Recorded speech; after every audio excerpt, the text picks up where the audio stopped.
Is this the dumbest Nvidia driver bug ever? Jay seems to think so, but is he right?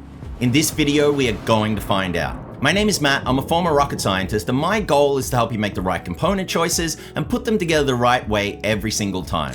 In the True or False series, I help you avoid the hype and misinformation by showing you the truth from a source you can trust. It's not rocket science, and as you'll see throughout this series, it really is Lego. In a recent video, Jay from the channel Jay's 2 Cents claimed that Nvidia drivers have a bug that disables Resizable Bar, even though it may be turned on in the BIOS. Apparently, he had a discussion with Splave, a competitive CPU overclocker, who informed him about this tweak. He then demonstrated a performance gain in 3D Mark Port Royal and claimed that because the performance increased, it must be a bug in the Nvidia drivers, and all Intel users should rush out and implement this fix. The problem is he didn't test it in any games or even any other synthetic benchmarks to help justify his claim. So should you follow his advice and turn it on, or are the Nvidia drivers behaving correctly? Let's find out, but first some much needed context. Resizable Bar, also known as Smart Access Memory or SAM in AMD systems, is a feature that allows the CPU to access the entire frame buffer of the GPU VRAM at once, rather than in smaller chunks. When enabled, this can lead to improved performance in games and applications that benefit from faster data transfer between the CPU and GPU. This allows the CPU to access textures, shaders, and other assets more quickly, potentially reducing loading times and improving in-game performance. The easiest way to check if Resizable Bar is turned on in BIOS is to download and run GPU-Z from Tech PowerUp. Towards the bottom of the tool is a Resizable Bar item that should say enabled next to it. Most modern motherboards and/or recent BIOS updates will have this feature enabled by default. However, if it is disabled, then simply go into BIOS and enable it. To then enable ReBAR in your drivers, you will need to download the free Nvidia Profile Inspector tool. The easiest way to do that is to do a Google search for Nvidia Profile Inspector and then click on the GitHub link. Now click on the Nvidia Profile Inspector zip file to download it, and once downloaded, simply extract the 3 files from the zip file and then run the Nvidia Profile Inspector.exe file. Scroll down to 5-common and then down to RBAR-enable. This will likely be disabled, so to force the Nvidia drivers to use Resizable Bar, you can change this to enabled. You should then also change RBAR options to the one with Red Dead Redemption 2 in it, and RBAR size limit to the option listed for Red Dead Redemption 2. Click on Apply Changes at the top right of the tool, and these changes will now be applied globally, since the profile is set to global driver. You can go in and select specific applications and/or games to apply this to, but Jay clearly stated that this was a driver bug and recommended applying it globally. Also, to change these settings back to default settings, you can simply go back to each item and click on the Nvidia logo on the right hand side, which when you hover over it says restore this value to Nvidia defaults. And then click on Apply Changes and you're back to default settings. So now that we know what Resizable Bar is and how to force it on in the Nvidia drivers, let's see what the performance impact is. Jay was using an Intel Core i9 14900K in his video, so to verify his claim, I use my 14900KS Raptor Lake based system as a test bench. This platform is built on an Asus ROG Z790 Apex Encore motherboard, G-Skill Trident Z5 Royal DDR5 8400 RAM, and an Asus ROG Matrix Platinum RTX 4090. Starting with 3D Mark Port Royal, which was the synthetic benchmark that Jay used in his video, I get an increase in score of 335 points, or around 1.2%, which is much smaller than the 9% increase Jay was able to get, but is still helpful when trying to maximize your 3D Mark benchmark score. But does this trend continue in other 3D Mark GPU benchmarks? If we now look at Steel Nomad, we see that the performance actually decreases, while in Speedway it doesn't change at all.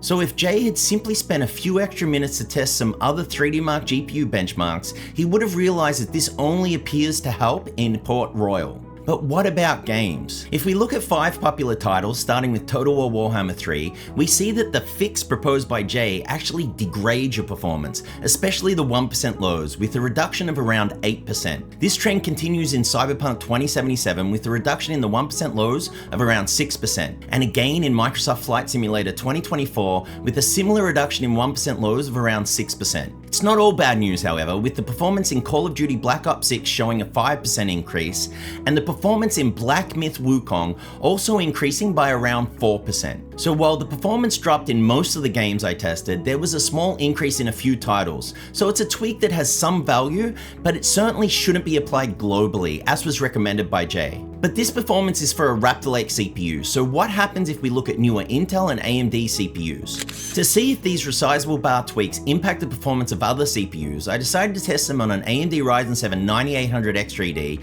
and an Intel Core Ultra 9 285K. Starting with the 9800X3D, we can see that there are small and not really meaningful increases in scores for all benchmarks. If we now look at Black Myth Wukong, a game where we saw a performance increase for the 14900KS, we see that the performance with Resizable Bar turned on actually decreases. Now Jay did claim in his video that these tweaks do not impact AMD systems, and based on this data, I would agree. But what about newer Intel systems? If we look at the 3D Mark benchmark performance for a Core Ultra 9 285K, we can see that it does in fact help increase performance in Port Royal by a similar amount to the 14900KS, but the performance in both Steel Nomad and Speedway decreases. If we now look at Black Myth Wukong, we see that the tweaks had virtually no impact on performance at all, which is different from what we saw for the 14900KS. Furthermore, if we look at Call of Duty Black Ops 6, we see a significant reduction in performance of around 7%, which is in stark contrast to the 5% increase in performance for the 14900KS.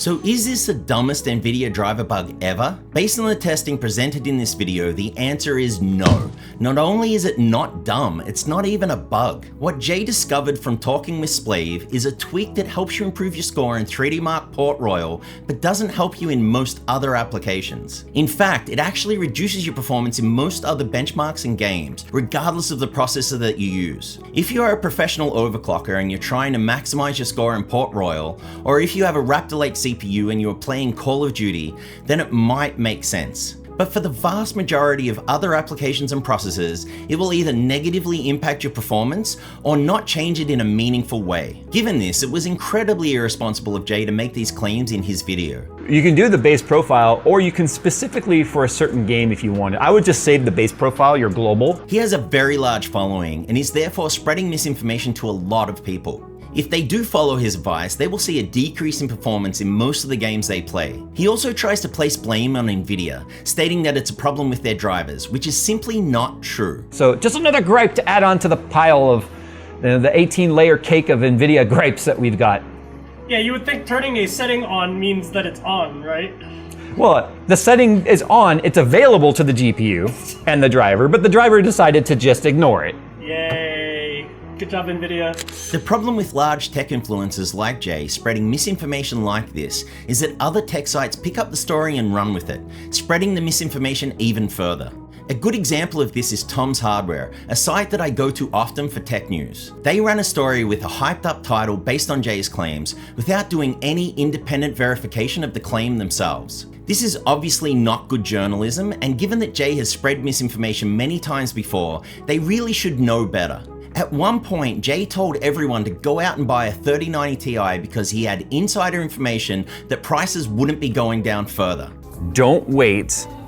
Buy your graphics card today. What do you know, the price dropped significantly a week later, and there was so much community outrage that he was forced to apologize. Unfortunately, there is no technical standard for YouTubers, so it's not surprising that misinformation often gets spread by influencers with no meaningful technical background. With over 4 million subscribers, what he says and the advice he gives really does matter. It's okay to make a mistake, but this is not a mistake. This is one of the largest tech YouTubers receiving a tip they don't understand and then rushing out to tell the world in an attempt to be first and generate clicks. I know it might seem harsh, but integrity really does matter.